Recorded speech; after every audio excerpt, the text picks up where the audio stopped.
A Nice Girl Like You. The film starts with Lucy Hale, practicing dirty talk in the bathroom. She cannot bring herself to say the word cock out loud and isn't comfortable using it in a sentence, so she starts shouting the word until it sounds more natural to her, only for an older woman to come in and awkwardly look at Lucy. 1 month earlier, we see Lucy with her boyfriend Jeff, Stephen Friedrich, as they are having sex, but she doesn't seem to be into it and disappoints Jeff with her lack of talking dirty or overall knowledge of intimacy. While he is asleep, Lucy looks at Jeff's laptop and finds that he is a porn addict who is subscribed to a bunch of sites, and he wishes Lucy would talk or act like the women in these videos. They have an argument over this, and they break up, with Jeff moving out of the apartment. Lucy joins her violin quartet, Nessa, Jackie Cruz, Priscilla, Mindy Cohn, and Paul, Adhir Kalyan, at a wedding, but she breaks down in the middle of things and tells them that Jeff left her because she won't satisfy him the way he wants. After some comforting and encouragement from the three, Lucy decides to make a sex list of things to improve her intimacy problems, with the following goals listed in order. 1. Watch 25 porn films. 2. Go to a sex store. 3. Read literature, sex novels. 4. Visit strip club. 5. Sex toy party. 6. Attend a sex seminar. 7. Test vibrators. 8. Watch internet porn. 9. Consult a sex therapist. 10. Visit a brothel. 11. Meet a porn star. 12. Use hot throbbing cock convincingly in a sentence. She attempts number 12 as seen earlier, but stops herself after the old woman comes in. Lucy is also overheard by a wedding guest, Grant, Leonidas Gulaptis, as she starts to drunkenly yell by herself in frustration. He comes in to comfort her and helps her get back outside after some friendly chatting.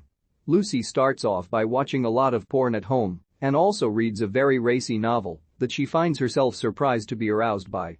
The next morning, Nessa and Priscilla come over to help Lucy get over Jeff, but she instead invites them to go to a sex store. They look at some vibrators, and Lucy rubs what she thinks is lip balm for oral sex on her lips just as Grant strolls in. They chat some more and Lucy finds herself attracted to the man. Another man comes by and asks for their help in buying something, since he thinks they work there, and Lucy tries to recommend the oral sex bomb, only to discover that it is, in fact, erection cream, and that's why her lips are swelling. Grant helps her to bring it down, and Lucy leaves with her friends and a blow-up doll. Later that night, Lucy joins Paul at a strip club he visits regularly.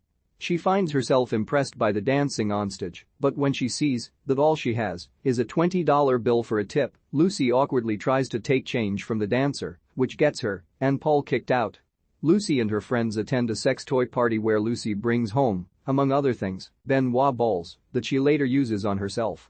She attends an event that evening where the quartet is performing, but since she is still walking around with the Benoit balls, she starts to feel the need to excuse herself.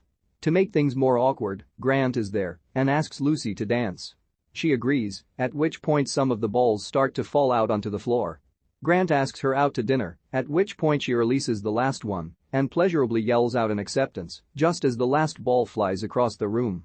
Thinking she may end up getting physical with Grant, Lucy asks Jeff how she was in bed. He answers that it wasn't great. She then goes with her friends to a sex seminar, which leaves them feeling empowered. Lucy goes on her dinner date with Grant, and they later attend a live taping for talk show host Dr. Becker, Sky P. Marshall, since Priscilla gave Lucy tickets. Dr. Becker's guest is sex expert Madame Swarovska, Nadia Quinn, who brings Lucy up to speak with her.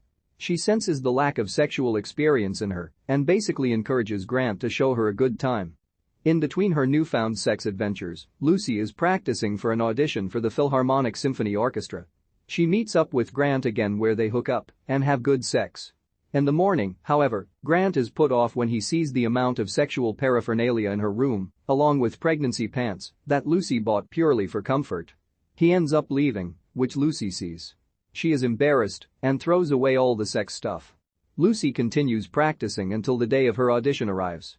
She plays as best as she can, but ultimately doesn't feel it was her best. She later finds that Jeff is getting married and that he wants the quartet to perform at the wedding. Lucy only wants to do it because the bride's family is wealthy. Lucy and Paul take a trip to Vegas to visit a brothel. When Paul ends up leaving, Lucy is put on the spot since she is told that they don't service single women, so she pretends to be applying for a job there. She leaves embarrassed again, but uncertain if it's because she applied to be a sex worker or because she didn't get the job. She and Paul later go to a bar where he meets friends of his. Lucy's name is signed up for a talent show, and she reluctantly plays the violin. Grant finds her there after talking to Paul, and he apologizes to Lucy for running out on her. They reconcile and go back to hook up again, but Grant explains this time that he freaked out because he thought Lucy was pregnant since he saw the pregnancy pants. They have a laugh about it and sleep together. Lucy wakes up to a message that she didn't get her spot with the Philharmonic, but she doesn't care because she's happy with Grant. They later go to a porn convention and meet porn star Honey Parker, Lee McKendrick.